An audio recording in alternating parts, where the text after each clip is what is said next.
euh, plus de 60 000 personnes déclarées positives.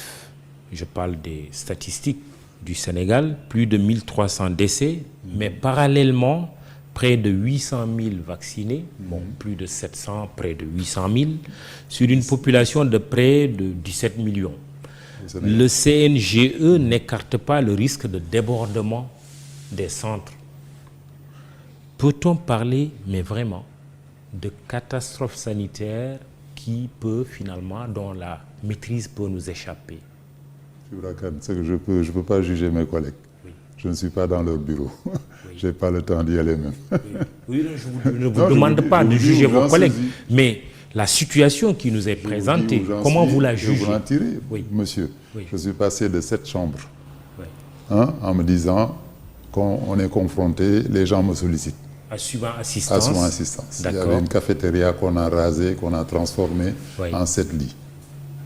Dès le départ de la maladie, au mois de mars 2019, je perds toujours les dates. Oui. Tout de suite débordé, plein. Je prends le 4e étage de la clinique, 10 chambres. Je prends le 3e étage, 10 chambres. On n'a plus de place. On vient d'installer un hôpital de campagne avec les services des bâches de Quelcom. Excusez-moi de faire la publicité. On est en train de gagner encore 12 lits. Et ces 12 lits, c'est la bagarre tous les jours. Et vous êtes passé de 7. De 7 à 37. À 37 aujourd'hui. Et la demande vient de partout. Hier, on était à Sabodala par avion pour aller chercher un malade qui malheureusement a trop attendu aussi. Que faut-il faire déjà par rapport au centre, aux structures de manière générale, parce qu'il y a le public, il y a le privé. Que faut-il faire aujourd'hui pour ne pas être débordé? Parce que c'est surtout je crois que de chacun tout faire de nous, pour ne pas être débordé. Conscient du danger de tous les siens, de tous les nôtres. Ta famille, toi, ton ami, tout. Je vous jure, en tant que médecin, on est dedans. Et on bondit, on rebondit. Parce que c'est fini, ça recommence, c'est fini, c'est pas fini, ça recommence. C'est revenu Delta, c'est pas Delta, le vaccin marche, ne marche pas. Vous voyez, c'est vraiment, comment ça s'appelle, les stimulateurs de neurones. Vous êtes là, il faut les moyens, il faut du temps, il faut des gens. Et ça aussi, vraiment, remercier à toute la population médicale. On a vu personne reculer. Il y a des gens qui sont en train de mourir même dans le milieu médical. J'ai oublié, Madame Ndiaye a dit qu'il y a des médecins qui ont chopé le virus et certains même sont décédés. Voilà. Je n'ai jamais vu un certificat médical d'un infirmier ni d'un médecin pendant le Covid. Donc ça aussi vraiment, comme on dit. Oui, alors parlons du vaccin. Votre collègue, le professeur Seydi, déjà déclare qu'entre le 19 et le 25 juillet, il l'a dit chez nos confrères de Walf, le nombre de décès a augmenté de 90%. Il ajoute, pour le regretter, que la communication sur le vaccin n'a pas été faite à temps dans notre pays. Quel regard vous jetez sur la campagne de vaccination telle qu'elle est gérée au Sénégal? Monsieur Ibrahim, quand une population est sceptique de son pays, quand une population n'accepte plus rien de son pays ou de ses dirigeants, qui va leur parler?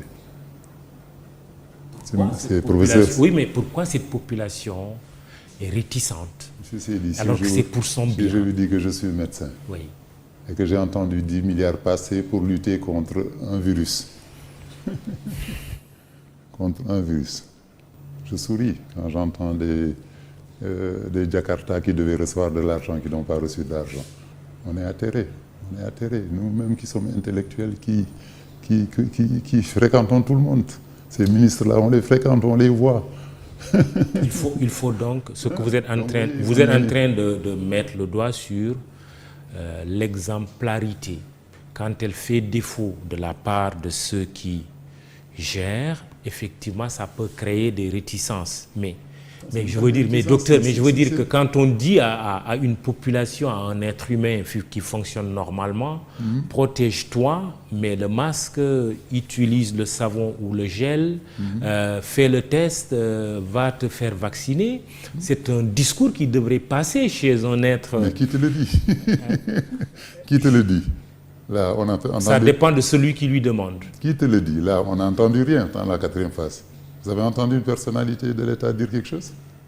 Oui, on a vu des personnalités se faire vacciner, devant les photographes, devant les caméras. Troisième vague, oui. Actuellement. Oui. Quelqu'un a osé même nous conseiller de mettre des masques. Ils n'osent pas. C'est eux-mêmes qui ont fait 1000 réunions, c'est eux-mêmes qui ont fait 40 réunions, c'est eux qui continuent à faire tout ce qu'il ne faut pas faire. Que faut-il faire? Justement, c'est pour la population en train de s'organiser. Je pense qu'ils vont trouver eux-mêmes leur chemin. Parce que vous avez vu, cette phase-là, elle est plus grave. 90% de décès par rapport que dit professeur. Professeur, quand même, tout le monde le croit.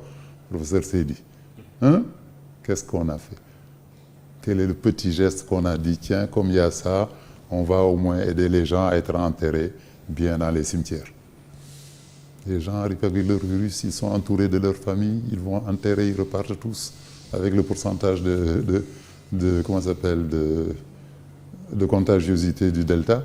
Hein? Oui. Une personne vaccinée attaque 6 personnes. 6 personnes, parfois 10 même, j'ai entendu 10. 6. Mais au moins 6. Au moins 6. Hein? Et dans notre pays, vous avez aussi, il y a eu des monopoles. Il y a l'Institut Pasteur qui prend les analyses de tous les Sénégalais. Et je ne dis pas du Sénégal seulement, jusqu'à Madagascar. L'Union européenne d'ailleurs qui donne l'argent, faites ce que vous voulez, récupérez les chiffres. Bon, des données médicaux comme ça, vous savez à quoi ça sert. C'est la force maintenant. Ça sert à quoi? Voilà, mais ça sert à redévelopper des vaccins, à nous récraser sur notre système. Et là, mais il y a quand même l'IRSF. Est-ce qu'on peut parler vraiment de monopole? C'est nous qui l'avons mis dedans. Pasteur. Il a fallu qu'on parle 20 fois pour qu'on le mette dedans. Et que ce qu'on lui a donné que la région de Thiès. Ces appareils-là qui font ces tests-là. L'IRSF n'est impliqué que pour la région de Thiès. Et pour tout le reste, c'est l'Institut Pasteur. Et vous pensez que c'est une situation de monopole qui n'est pas bonne? Parce que des monopoles, c'est de la colonisation de nos arrière-grands-pères. Là, ce n'est pas le ministre de la Santé qui décide nos tests. Hein. Est-ce que vous comprenez? Aujourd'hui, je vous fais un prélèvement, je suis obligé d'aller le déposer au district. Le district l'amène à Pasteur. D'accord? Et même notre ami aussi, il dépend d'un organisme. Gilayad, un grand laboratoire multinational. Qui est notre ami? Non, même IRSF. L'IRSF. Du professeur Souleymane Boub, docteur chef. Professeur Seydi, la moitié de son hôpital qu'il vient d'ouvrir a été financé par un laboratoire privé. Bon, il nous promet que lui, tant qu'il sera là, il va gérer. Mais vous savez, ils sont très forts.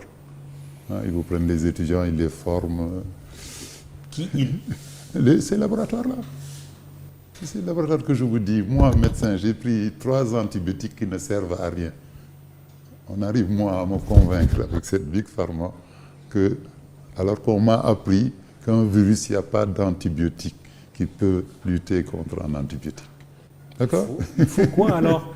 Oui, mais c'est pour ça que j'ai dit. Le vaccin, il faut se prémunir avant même d'avoir le virus, ou quand on l'a, au moins que ses effets ne soient pas graves. Le vaccin n'a pas pris le temps qu'il faut. On est en train de jouer encore sur la panique, sur la peur. Et pendant ce temps-là... Mais justement sur la peur, mais malgré tout, mais quand même, docteur, ce qui est paradoxal, vous avez, tout à l'heure, j'ai donné des chiffres, plus de 4 milliards de doses administrées à travers le monde, et malgré les critiques qu'il a essuyées, le vaccin AstraZeneca, Oxford, a été le plus administré à travers le monde. Pourquoi on a une 3e vague? Mais bon, moi je ne peux pas répondre à votre question. Peut-être vous êtes le mieux placé. Le tétanos est efficace. On n'a plus de tétanos quand vous tombez d'un vélo. Quand vous tombez d'un vélo, allez à l'hôpital Fann. Il y avait un service. Alors on a une 3e vague? Parce que les vaccins ne poseraient problème. Ils ont dit déjà qu'ils ne sont pas à 100%. Oui. Il n'est pas disponible dans le monde entier. Oui. Si vous voulez lutter contre un seul virus qui est dans le monde entier, Si je me vaccine, monsieur Ibrahim Khan, je vous laisse ne pas vous vacciner. Hein? Parce que vous ne pouvez pas l'acheter. Et ceux qui ne peuvent pas l'acheter sont encore plus nombreux que ceux qui peuvent l'acheter en population. On est en train de tourner en rond. Et vous avez vu, la guerre froide est repartie. La guerre froide est repartie avec cette maladie-là. On accuse les Chinois de l'avoir libérée, les Américains sont dressés contre eux, les vaccins, c'est moi le meilleur vaccin, je suis européen, je suis chinois, je suis russe. N'oubliez pas, les Russes même, on les entend. On les a entendus un peu. Je rappelle donc, quand même que... cette globalité de maintenir le monde sous un joug, ne vous cachez pas, dans la médecine, on n'est pas à l'abri. Je rappelle que vous